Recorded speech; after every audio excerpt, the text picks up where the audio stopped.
तर हे नारळ फोडून कुठं चाललो आम्ही. तर जय श्रीराम मित्रांनो, मी आहे तुमचा लाडका पार. तर आमचं झालं ना रे बा अचानक भयानकमध्ये उज्जैन जायचा प्लॅन. तर पेट्रोल वगैरे टाकलं, निघालो बा उज्जैन जाण्यासाठी. तर आमचं असं काही ठरलेलं नव्हतं की उज्जैन जायचं आहे म्हणून.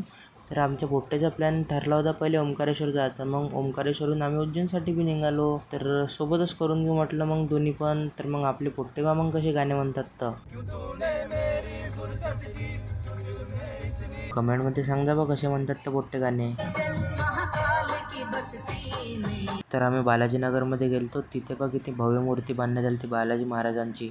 तर मग त्याच्यानंतर आम्ही गेलो ना बा दादाजी बाबा यांच्या सत्संगमध्ये. ते इथे सत्संगमध्ये होती ना बा मग मेबॅक गाडी काय अंदर पूर्ण डेकोरेशन केलेलं होतं बा तिथे. तर मग त्याच्यानंतर एक महाराज आले कोणते तरी, आणि ते महाराजांचे आम्ही दर्शन वगैरे घेतले आणि मग त्याच्यानंतर निघालो बा आम्ही बाबांचे गाणे ऐकत.